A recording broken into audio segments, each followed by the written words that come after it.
Que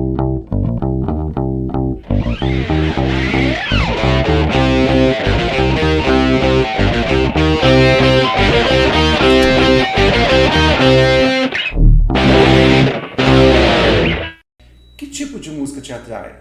Hoje, no Pódio Pro, falaremos sobre música e identidade cultural. E para isso, vamos receber um especialista na música aqui do sul de Minas. E antes, lembrando que nossa temporada temos o apoio da Lei Aldir Blanc, do PNAB, onde realizamos essa programação para você. Roger Assis, seja bem-vindo. Olá, Felipe. Antes de mais nada, muito obrigado pelo convite, um prazer estar aqui. Eu não sei se eu sou tão especialista assim, né? Eu sou um curioso. Né? Modesto. Então acho que essa curiosidade me colocou na música e eu sigo curioso, aprendendo um pouquinho a cada dia. Obrigado, é um prazer estar aqui. Primeira vez que eu participo de um podcast, estava falando com você agora há pouco. Eu ouço podcast desde 2011, quando tudo era mato, né? Eu tinha que baixar o podcast num computador, talvez o jovem nem saiba o que é isso, mas um computador era um negócio quadrado, né? Assim, E aí eu colocava no meu celular Nokia, que era tipo aqueles quadradinhos assim, e ficava ouvindo no carro. Então eu sou um super fã de podcasts. Muito bacana. Então esse é o meu primeiro podcast. E olha só, galera, eu vou revelar um segredo pra vocês. O Felipe é meu primo. Ó, tá vendo? Então o meu primeiro podcast é com meu primo, Felipe, que eu conheci ele desde pequeno. A gente podia gravar um episódio só contando as nossas histórias terríveis de família. Melhor não, essa aí deixa só para um grupo secreto. A gente podia fazer um grupo secreto. Verdade. Roger, quando que a música chega na sua vida ou você entende pertencente à música? Como que foi isso? Então, a música entrou na minha vida através da igreja. Né? Eu fui pra igreja, eu acho que nessa época eu tinha uns 14, 15 anos. Eu lembro direitinho, eu cheguei na igreja, era na rua Bom Jesus. Aí eu cheguei e tinha um pessoal tocando, e a igreja é um espaço muito musical. Por exemplo, é muito comum você ver hoje em dia grandes bandas da música pop, por exemplo. Você pega a banda da Ludmilla, que é uma banda incrível. A maioria veio de igreja. Entendeu? Legal. Ou mesmo, que nem o da Beyoncé, da Rihanna, essa galera tudo veio que veio da igreja. Porque a igreja tem essa tradição de música. Então tem muito músico bom na igreja. E a igreja tem essa coisa de oferecer um espaço, né? Então eu cheguei na igreja, olhei, vi aquele pessoal tocando, e eu lembro que tinha uma guitarra parada. Eu falei, pô, eu podia tocar essa guitarra e tal. Enfim, pouco tempo depois eu estava ali na igreja tocando. Aí comecei tocando violão. E a igreja também tem essa coisa de ter vários instrumentos à sua disposição. Então eu tenho essa coisa, eu toco um pouco de violão, toco baixo, toco um pouco de teclado. E de onde veio? Você foi aprendendo de que jeito?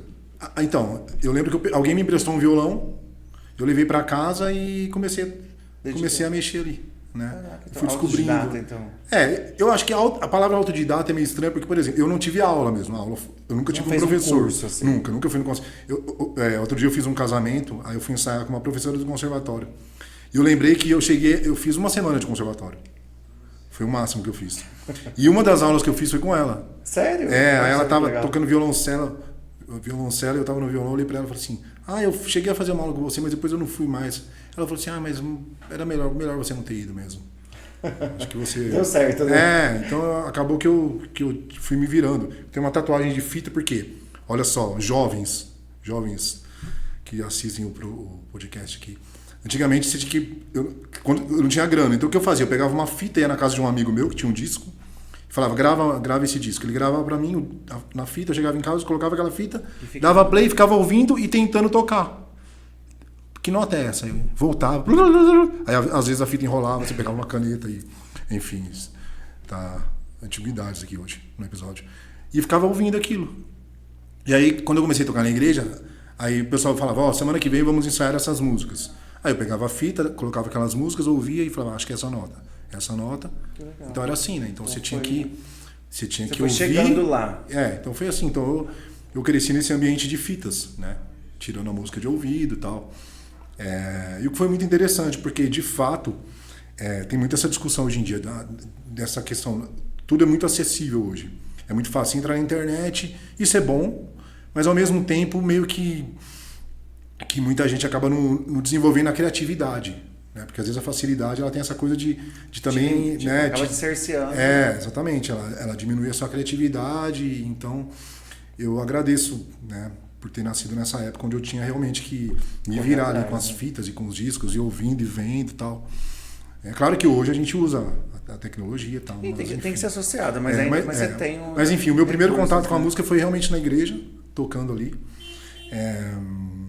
E aí quando eu tinha uns 20 e poucos anos, aí eu lembro que A primeira experiência que eu tive tocando fora da igreja foi com um grupo de pagode. Olha que interessante. Aí eu descobri que eu poderia ganhar dinheiro com aquilo, né? Até então era você gostava de fazer. Só na igreja e tal. Aí alguém falou assim: vai ter uma apresentação de um grupo de pagode. Então aí me deram uma fita. Aí eu levei, a fita, coloquei as músicas lá, né? E comecei a ouvir lá os pagodes e aprendi a tocar ali e fui tocar. Enfim, aí depois. Agora, a partir de 2009, eu acho que eu comecei a cantar, né? Teve essa coisa de cantar. Até então era mais instrumentista. Na igreja eu mais tocava.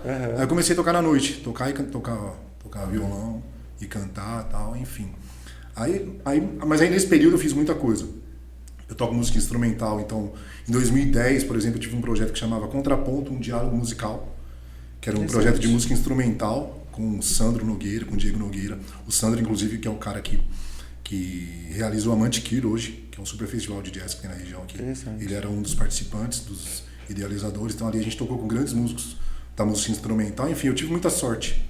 Você foi chegando nos espaços, nos projetos. Eu toquei com o Almir Gil, que é um trompetista que gravou com o Djavan, o Lenine, com o Vinícius Dourinho, saxofonista do Hermeto Pascoal, que infelizmente faleceu.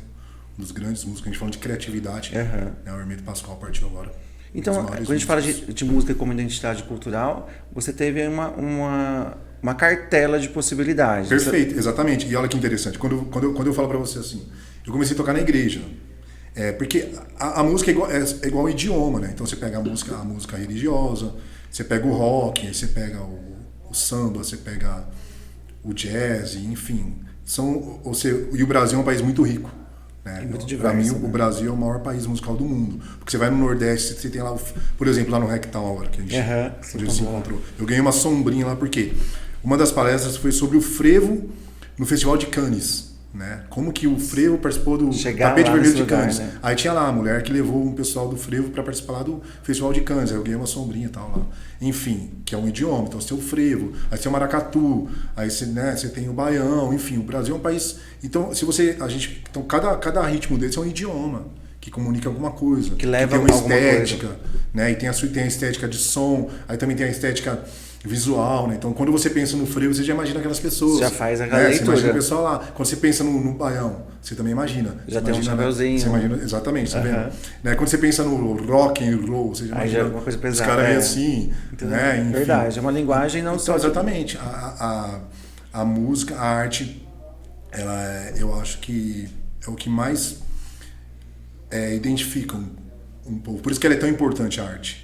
E pegando essa fala sua, realmente a música, ela identifica e indica aonde eu estou. Perfeito. Porque você faz essa associação, estou nesse lugar, automaticamente você tem aquele som como primeiro contato. O Felipe teve uma palestra, eu inclusive participei de uma palestra do Felipe lá no Rectal, uma palestra muito boa. Obrigado. Fiquei muito orgulhoso do meu primo lá. Você falou alguma coisa sobre isso? Como que a questão geográfica, enfim, a questão cultural do ambiente, né? Você chega por exemplo, em Pouso Alegre, você vai no Minas Gerais, por exemplo. Tem sempre uma praça, por exemplo, hoje eu faço muito casamento, toco em muitos casamentos. E geralmente é na catedral, na praça central da cidade. Então eu conheço várias praças centrais da nossa região, que eu toquei em muitas cidades. Que as coisas acontecem na praça, é o lugar. Então, por exemplo, aí você chega na praça central. Por exemplo, o último que eu fiz foi em Paraisópolis. Aí você chega lá, tem um mercadão. Inclusive o mercadão de Paraisópolis é lindo, viu? Super bonitinho assim. Então você vai entrar ali, aí vai ter lá um queijinho, não sei o quê. E aí geralmente vai ter alguma coisa que representa aquela cidade. Por exemplo, Pouso Alegre tem o pastel de milho. Eu acho que deve ter mais coisa, mas enfim, pastel de milho todo mundo sabe, né? Então assim como esses símbolos, né? Eles indicam onde você está, eu estou em Pouso Alegre. Se você chegar lá em Recife, você vai ver uma vassourinha não, sombrinha e tal, você vai ver lá aqueles bonecos gigantes. Que vai se comunicando. Você vai ouvir um eu tô em Recife mesmo. Ou em Minas, você ouve Milton Nascimento, né? Minas é incrível, né? Você ouve o Milton Nascimento, você ouve Ponta de Areia, né? Você já imagina as montanhas, então. Já vem, então, né? A música tem esse poder de trazer. Tem uma frase que eu gosto muito que é sobre a memória, que fala assim: a memória é o caminho de volta. Legal. Né? Então, por exemplo, quando eu lembro. A memória é o caminho de volta. Quando toca a música da Sessão da Tarde.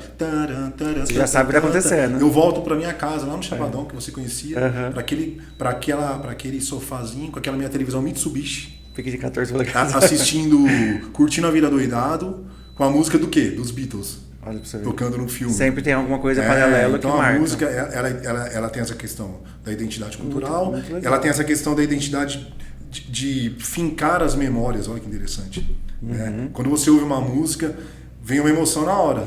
Eu, pelo menos na minha vida particular, eu tenho músicas que me conectam com momentos positivos ou às vezes negativos. É a memória. Sempre tem uma música que, é uma ponte. que fala Exatamente. um momento. Né? Por exemplo, se ouve um pagode dos anos 90, você vai ficar triste, porque provavelmente você vai lembrar de alguém que você gostava e que não gostava de você.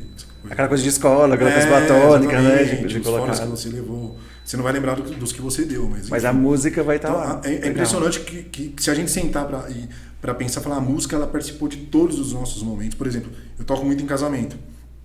E as noivas sempre falam, olha, eu quero muito que você toque essa música, porque essa música ela tem uma importância fundamental na minha vida.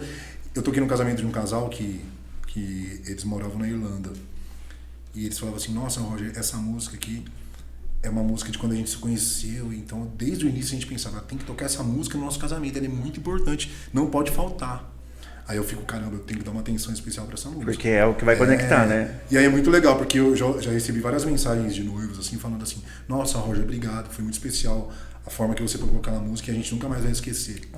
Então eu falo que o meu trabalho é um trabalho incrível, porque quando eu falo da importância da memória, o meu trabalho eu crio uma memória na vida daquela pessoa em relação a mim, então eu estou eternizado na vida daquelas pessoas. E quando lembrar, no caso do casamento, quem tocou no seu casamento? Exatamente. Então imagina, a minha voz está eternizada na história daquelas pessoas. Então, muito bacana. Olha só o poder que a música tem, né? Legal. De construir histórias mesmo, memórias, enfim. Por exemplo, outro dia eu ouvi um podcast falando sobre a importância da arte na pandemia, por exemplo. Todo mundo dentro de casa. O que a gente fazia? A gente ouvia música, assistia filme. Série, e olha que interessante, a música, você assiste um filme, tem uma trilha sonora. Por exemplo, eu tava assistindo um documentário do Ennio Morricone, que foi um dos maiores compositores de trilhas sonoras. Né? Ele que fez Cinema Paradiso, por exemplo, que é uma das músicas mais lindas do mundo. Ele que criou todas aquelas trilhas de western, que são aqueles filmes de bang bang. Que faz aquela... quando você ouve aquele subir... tudo isso foi criado. Por exemplo, você fala, isso é bang bang, quem criou isso? Essa o Ennio Morricone. Legal. Ele e o Sergio Leone, que foi um dos maiores produtores também, de filmes de western também. Né? Então eu recomendo até. Enfim... Então você pega um dos momentos mais difíceis que a gente viveu nos últimos anos, que foi a pandemia, a importância da arte, da cultura, para que a gente conseguisse sobreviver aquilo tudo. Porque parou tudo. Parou tudo. Então o que a gente tinha? Arte. Foi né? Era arte. O próprio podcast, né? Eu consumi muito também durante a pandemia. Sim. E quando você... Interessante que você pega... A música tá em tudo. Todo filme tem o quê? A trilha sonora. E por marca, exemplo, né? Quando você pensa no filme Star Wars, o que você pensa? Já vem a musiquinha na hora. Ou Titanic, exatamente. Você pensa no Titanic. Você não pensa num gelo. Não é o iceberg. Você pensa você pode até pensar no Jack segurando e falando Rose. Mas a música ainda vai ser. Mas aí a música chega. Ninguém aguenta mais, mas é bonito. Muito mas interessante. Enfim, então você pega a música como identidade cultural e como identidade pessoal de cada um mesmo. A música ela tem a ver toca em cada um de uma forma diferente. Talvez uma música faz um sentido pra você de um momento e pra mim seja diferente. Ou que é triste pra você, pra mim é alegre. Que é o lance de que, por exemplo, eu tava falando com o Felipe aqui que domingo eu tava num samba. E alguém chegou em mim e falou, nossa, você não tem cara de quem gosta de samba. E eu gosto muito de samba. Né? E eu já toquei samba, pagode, que nem eu falei pra você. Eu toco numa banda de rock, inclusive, na banda do Léo Raposão. Vou divulgar aqui o Léo Raposão Band, que é um dos maiores músicos e compositores da região. Tenho a sorte. Olha pra você ver, quando eu tinha 18 anos, eu ia assistir o Mr. Wizard, que era a banda do Léo Raposão, uma banda de rock incrível. E eu achava aquilo incrível. Eu ficava, nossa, né, como que alguém faz isso? Eu, um moleque simples do Chapadão. E depois de alguns anos ele me mandou uma mensagem e me convidou para tocar com ele. Eu sempre falo, caramba, Léo, olha só, o Roger de 18 anos jamais acreditaria que um dia ele ia tocar com você. Né? O mundo deu várias voltas. Né? Então, tipo assim, eu toco nessa banda de rock do Léo Raposão. Eu toco ali na Ligari, que é um grupo de casamento incrível. Né? Então eu tô ali cantando Ave Maria e ao mesmo tempo tocando baixo numa banda de rock progressivo. Que nem te falei, sábado eu vou tocar na praça, num evento super legal. Provavelmente já vai ter passado, então nem vou divulgar aqui, mas enfim. Tocando música brasileira e já gravei vários sambas também, enfim. E já toquei no Círio de Nazaré. Olha, tem um padre muito famoso que chama Padre Joãozinho. Que legal. Eu já toquei no Brasil inteiro com ele, inclusive no Círio de Nazaré, lá em Belém. E como que faz? Porque algo muito específico religioso, independente da religião do pessoal que está ouvindo, mas o evento em si é muito grandioso. E a música, eu acho que rege todo aquele sistema, Sim. né? Como é que foi essa experiência de levar uma música para, sei lá, milhares de pessoas, né? Olha que legal. Eu que comecei tocando na igreja, para mim a música religiosa é uma coisa que faz muito parte da minha vida, que inclusive eu gosto até hoje. Eu tenho um conhecimento profundo, inclusive.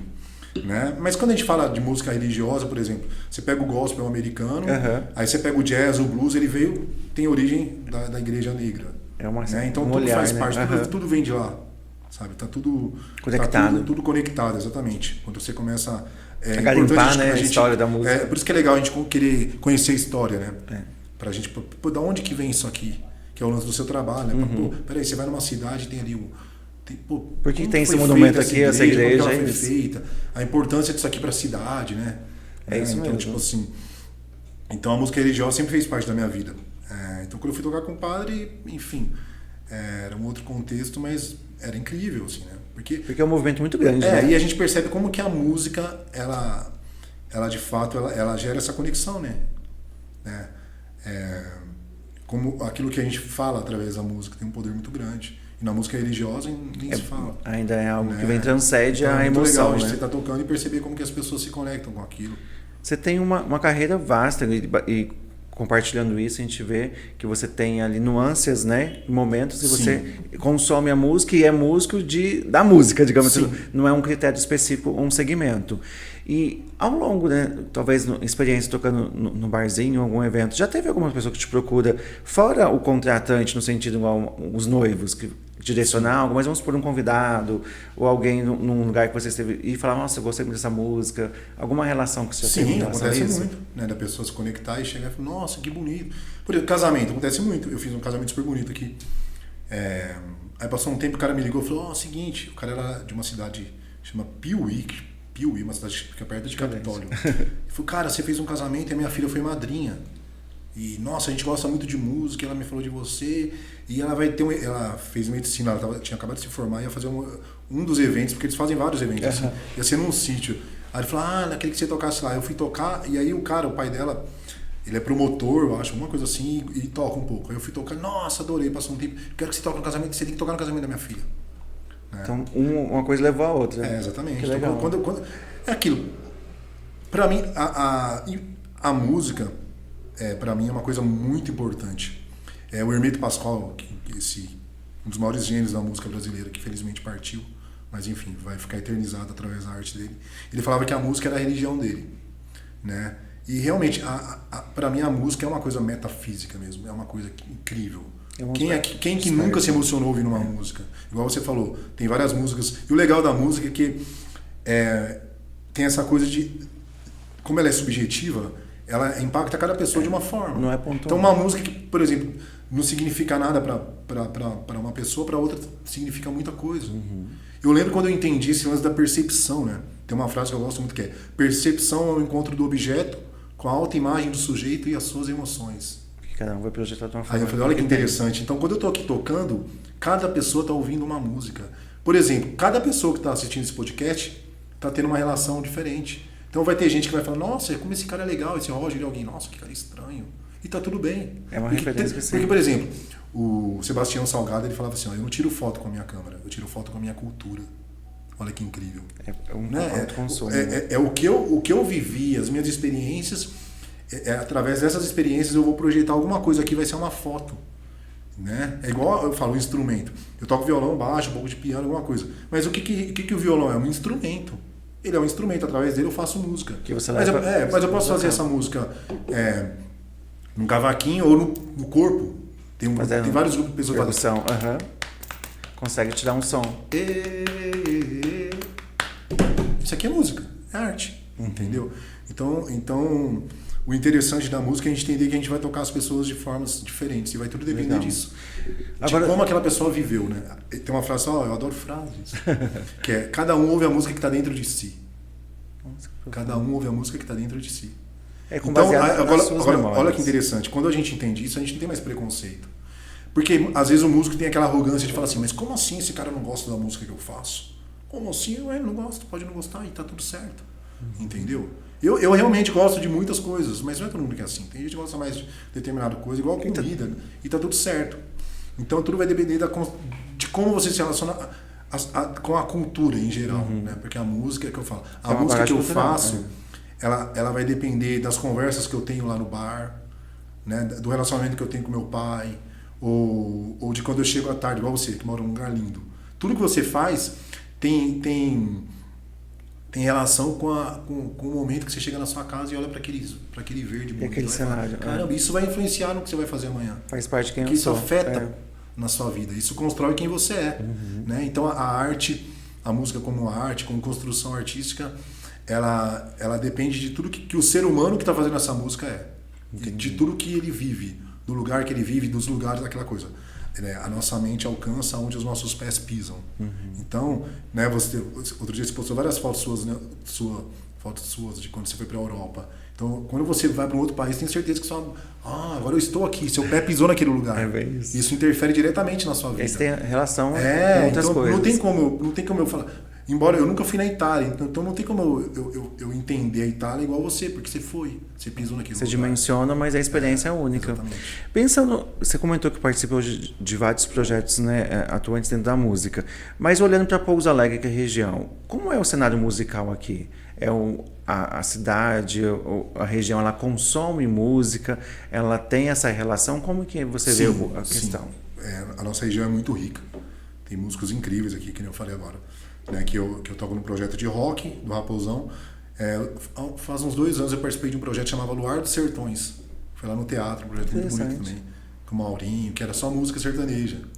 Né? Então a gente vive uma região que tem essa riqueza, essa coisa, né, multicultural mesmo, que você tem. E aí, que nem sábado, domingo eu estava num samba, vendo o pessoal tocando. A gente tem o Samba Brazucas, que estava tocando lá, que é um grupo incrível de samba que tem aqui na região. Né? Então a nossa região é muito rica, assim. O Sandro Nogueira, que é um grande amigo que participou comigo desse projeto que eu falei de música instrumental que eu tive em 2010, 2011. Ele, por exemplo, ele organiza o Amantikir, que é um festival de jazz que tem aqui na cidade, que agora tem na região toda. Sim, tem ali na Toledo. Esse ano, por exemplo, entre outros músicos incríveis, esse ano veio o Hamilton de Holanda, que é um dos maiores músicos brasileiros na atualidade, que toca bandolim. É um cara que representa mesmo. Ele tocou aqui em Pouso Alegre esse ano, imagina. Estava aqui, né? Na cena, estava aqui, então o Sandro... E não só isso, hoje o Sandro, ele leva esse festival na região inteira. Então, estava lá, participou do Rectal. Legal. Então tem muita gente fazendo muita coisa boa aqui na nossa região. Não só com música, em várias áreas, assim. Então, hoje eu poderia dizer que a gente vive numa cidade muito rica. Porque às vezes quem nos assiste ou que consome, hoje existe um mercado da música que eu entendo, né, enquanto estudioso ali de marketing, que são movimentos. Então, eu lembro quando eu era criança, na época que chegou o Axé, o El Chan, dominou uma geração e são cenários que vão colocando. Como o pagode dos anos 90 também é muito forte, e aí vem desenvolvendo. E é muito interessante porque a gente pode inclusive a gente podia fazer outros episódios só falando sobre os movimentos, essa questão cíclica da música, né? De fato, você teve ali o pagode dos anos 90. E olha que interessante, nos anos 90, o pagode sofria muito preconceito. Não era bem quisto, tinha né? uma frase que era assim: pagode não é samba. Era como se o pagode fosse uma coisa menor. Né? Fosse tipo assim, o samba é bom, mas pagode o pagode não. O pagode é um... Aí hoje, olha que interessante, depois de todo esse tempo, hoje o pagode voltou com tudo. Virou uma coisa até meio cult, assim. Pagode anos 90. Elitizado já. Porque virou uma coisa legal. Então hoje em dia, se fazer uma festa com o tema pagode anos 90 é legal. Eu sempre achei legal. Eu tenho uma playlist pagode anos 90. Tá vendo? Talvez agora algumas pessoas vão mais gostar de mim. Mas eu não tenho... Consome, né? Então, de fato. Agora, por que isso acontecia? Porque antes, qual que era quais eram as formas de consumir música? Era televisão e rádio. Então eles ditavam. O que tocava no Faustão domingo. É o que reproduzia. Antigamente, qual que era a única forma de você ficar famoso? Indo no Faustão. Ou no Gugu. Que te projetava no... Por exemplo, o Mamonas Assassino. Quando eles explodiram, eles iam onde? No Gugu e no Faustão. Era uma semana em um, outra semana no outro. E é lógico, aí tinha o Luciano Huck. Alguns programas paralelos, mas o enfim, carro-chefe. o que fazia uma pessoa ficar famosa naquela época era a televisão. Agora hoje, aí depois foi mudando, através da internet isso mudou. Né? Então hoje a televisão tem muito menos força. Eu não assisto televisão faz muitos anos. E hoje, se a gente fala ser eclético na música, a diversidade está presente, porque hoje você consome o que você quiser. Sim. A qualquer momento. Por exemplo, e outrora não era assim, ter acesso aos discos não era tão fácil. Existe uma pesquisa de, por exemplo, os jovens, por exemplo, eles já têm essa característica de ouvir todo tipo de música. Porque como eles acessam na internet, então uma hora eles estão ouvindo funk, outra hora eles estão ouvindo rock, com isso, né? outra hora uma hora Billie Eilish, não sei o que, entendeu? Então, porque a televisão era uma coisa, é o que você falou, a televisão era mais o que, agora é o axé, agora é o pagode. E vai ter tendenciando. Tinha essa coisa. Né? Na internet não, então você já tem, é lógico, tem as vantagens e desvantagens que a gente pode falar, né, se a gente for falar mais sobre isso, mas enfim, de fato, né, durante algum tempo a televisão determinava, né? O que tocava na novela, por exemplo. Por exemplo, a música da novela, você pega o Roupa Nova. Outro dia eu vi uma entrevista do Serginho, batera do Roupa Nova, falando. A nossa música entrava na novela. Daqui a pouco começava a tocar em todas as rádios. É popular, entendeu? Aí, mano, antigamente as pessoas compravam o disco da novela, imagina. As novelas tinham os discos, né? Não era o cantor, né? Tipo assim, no meio, primeira novela lançava o disco das músicas nacionais. E depois internacionais. Depois internacionais, entendeu? Então, tipo assim, as pessoas ouviam aquilo, né? Então a televisão, a novela, enfim, tinha muito poder em relação ao que de fato as pessoas consumiam. E você acredita que a música é democrática, então? A música ficou mais democrática através da internet, com certeza. Até porque as pessoas acessam mais. E é claro que a gente poderia falar assim, é lógico que tudo tem bônus e ônus. Né? É lógico que você pega essa indústria hoje dos streamings, é lógico que também de alguma forma, por exemplo, os artistas não são bem pagos. Uma coisa ruim, por exemplo, quando você comprava um disco do Roupa Nova, você comprava aquele disco que inclusive está voltando, né? É um outro movimento. A gente está vendo um retorno do vinil, do CD. Do concreto, né? De ter ali. Porque ao mesmo tempo que a gente tem uma relação muito digital com as coisas, isso facilitou muita coisa, mas ao mesmo tempo diminuiu a nossa experiência. Porque a experiência... Você teve a experiência de comprar um CD? Sim. Que você queria muito? O encarte. Você comprava o CD, você pegava aquele CD lá e ia para casa, você abria aquele CD, aquele plastiquinho, abria ali, colocava o CD lá, começava a ouvir. E aí você pegava o quê? O encarte. E ler as músicas e ver o que aconteceu. Aí o que tinha ali? Quem era o guitarrista, o baixista, o baterista, o produtor? Então, de fato, você tinha uma imersão naquele disco muito maior. Hoje, tem gente que ouve música e altera a velocidade já, entendeu? Essa coisa do podcast mesmo. Tem gente que coloca Eu não consigo. Na moral, gente, olha aqui. Não acelere nem podcast, nem áudio de WhatsApp. Não façam isso, sabe? Respira fundo. Porque se você começa a acelerar áudio de WhatsApp e podcast... É filme, sabe? Novela, a gente coloca... Respira fundo, sabe? Consumo, sabe? Tenha a experiência, né, de absorver o conteúdo mesmo com calma. Pô, eu vou separar esse momento aqui para ouvir essa música. Então dá pra gente falar muito sobre a questão dos pontos positivos e negativos, né? Mas sempre foi assim. Mas a minha geração, eu sou de uma geração que realmente eu vivi totalmente o mundo analógico, né? Essa coisa orgânica digital, mesmo. Né? Que nem eu te falei, de aprender a tocar música com uma fita e enfim, de tocar num instrumento, né, de madeira. E o legal é que até hoje é assim. Eu tenho um violão que é super tecnológico, mas ele ainda é um violão. Uhum. Né? Você ainda tem que machucar o dedo para tocar. Tem que você sente ali, né? Então, tipo assim, o que se perdeu muito é essa coisa, dessa relação orgânica. Então, tipo assim, às vezes a pessoa tem 1000 músicas numa playlist, mas ela ouve 1 minuto só de cada uma. Ela não consegue parar e ouvir aquela música com paciência. E prestar atenção, falar, nossa, o que está rolando aqui? Que som é esse que está acontecendo aqui? Né? Então, legal. Enfim, mas eu agradeço por ter nascido nessa época, né, e por poder ter tido essa relação muito íntima com a música. E legal que você viveu as fases, né? Então você viu a evolução e assim, o mundo, as coisas mudam. Não tem como dizer, os movimentos estão aí. Não tem Mas como você tem um know-how hoje que você consegue se entender enquanto profissional, entender a música, a sua versatilidade. Isso, essa palavra. Sim, ela foi construída justamente nisso. Por ter esse acesso, né? Por exemplo, por ter tocado lá na igreja, e em várias igrejas, e depois por ter começado a tocar num grupo de pagode, depois uma banda de rock aqui, outras coisas. E a música é uma linguagem, né? Isso que é interessante. Né? Que nem você que trabalha com turismo. Você vai no Recife e aí existe toda uma característica, né? Uma identidade visual daquela cidade, que é o que marca ela. Que marca, que é o que indica o que aquela cidade é. Aí você foi pra Itália, é outra coisa. Então a música é a mesma coisa. Então quando eu tô ouvindo Tom Jobim, né? Eu tô imerso ali numa experiência. E quando eu tô ouvindo, por exemplo, é impossível você ouvir música sertaneja, raiz, e fechar o olho e não imaginar Minas Gerais, imaginar uma cachoeira. Um sertão, uma coisa mais eu remoto. nasci no Recanto Feliz. Né? Eu não tô falando de sertanejo moderno, porque sertanejo moderno, quando você ouve, você fica triste. Provavelmente você levou um Ou você levou. Eu falei isso. Tudo bem, nada contra. Faz parte, tomou um porre, alguma coisa do tipo. Parte, né? Mas enfim, a música tem esse poder. Né? Mas a gente já falou sobre isso, mas de realmente ela é um lance de fincar em alguma coisa, né?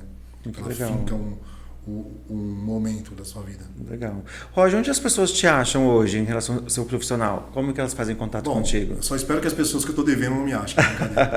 Se eu não estiver devendo pra vocês, pode me achar. Instagram. Qual é o seu Instagram? É Roger de Assis Oficial. Ó, eu coloquei esse, parece estranho, porque já tinha Roger de Assis.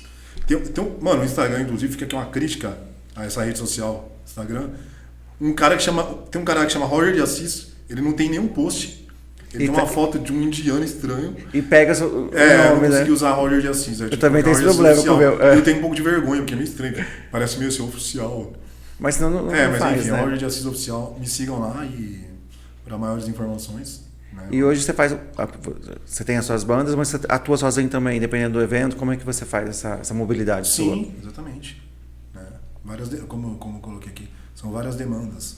Vertente. Né? Então você faz de aniversário, casamento? Sim.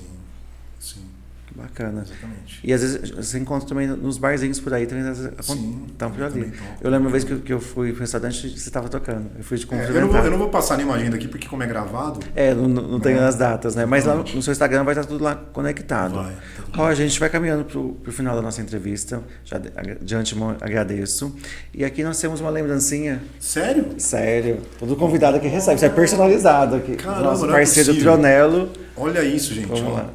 É um mimo que a gente traz aqui para gratidão. E quando você for tomar o seu café, o seu chá, a coisa você vai que lembrar. Felipe, a gente pode ser mais gente porque a gente é parente. Você não fez uma pergunta assim, Roger, qual é a coisa que você mais ama fazer na vida? Aí você poderia imaginar, música, não, tomar café. Ir em cafés. Tá vendo aí? A coisa que eu mais amo na vida é café. Então, ganhar uma caneca de você café. vai lembrar aí de mim. Você falou. Olha que lindo, gente, personalizado. Muito bacana.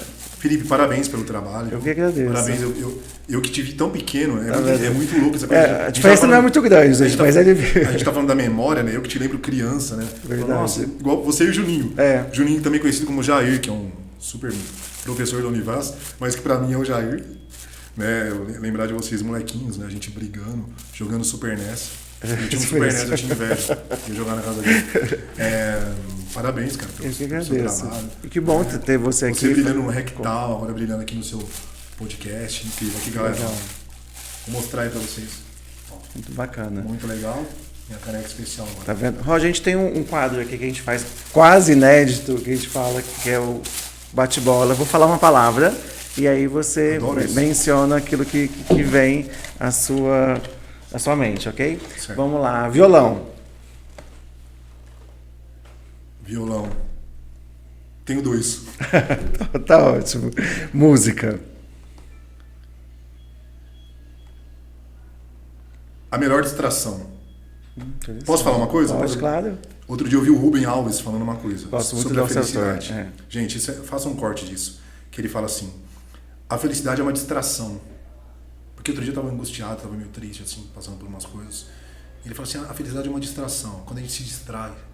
Eu tô ali cheio de problemas, de repente eu me distraio, começo a olhar para uma cachoeira, começo a ouvir uma música E aí Aquele momento. eu vou para um outro universo. Tem um negócio que a gente chama de flow. Flow é quando a gente... no rap tem muitas coisas do flow, que é um momento onde você fica feliz, você fica, né, cheio de adrenalina.